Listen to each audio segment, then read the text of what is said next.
My name is Emily. I'm 29, a painter by heart, and a prisoner of a world that looks beautiful only from the outside. My father owns one of the biggest real estate empires in the city. And I own silence. Silence in grand rooms, silence in dinners filled with strangers, silence in the echo of my mother's absence. I live in a 3-story mansion with a view of the sky and none of the stars I wish to see. And I had never spoken more than a sentence to the house staff.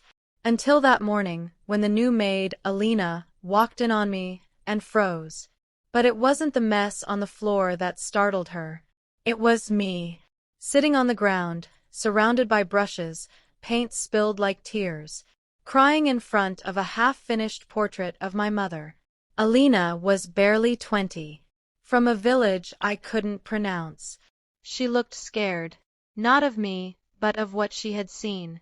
And for the first time, I wasn't ashamed. She said nothing, just lowered her eyes and left. But the next day, she returned with something no one else in that house had ever brought me. A warm cup of homemade tea, in a chipped mug that probably meant more to her than I did. She didn't ask questions. She just sat nearby while I painted. And for reasons I still don't understand, her silence was comforting. Days passed, then weeks, and slowly, her presence became a quiet part of my healing. One morning, as she folded sheets in the sunroom, she said, "My brother teaches art to kids who can't afford paper." I looked up. "His name is Daniel. You'd like him."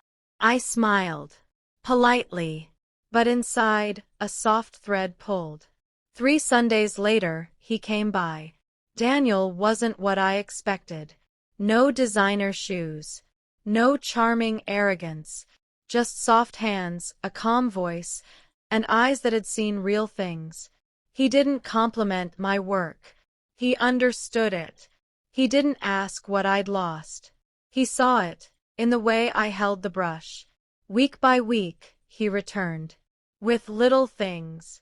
Crayons from his students. Cheap sketchbooks. Sometimes a flower he'd pressed between pages of his favorite novel.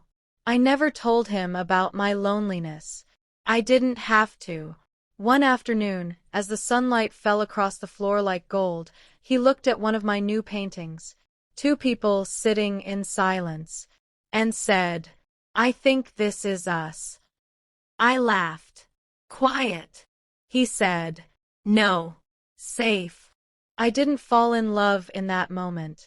I realized I already had. A few months passed. The mansion that once felt like a museum now felt like a home. Alina, the girl who once walked in afraid, now stayed back after hours to make us tea.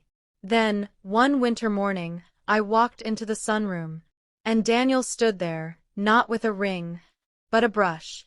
He knelt on one knee, dipped the brush in red, and painted a small heart on a canvas. "Will you finish this life with me?" he asked softly.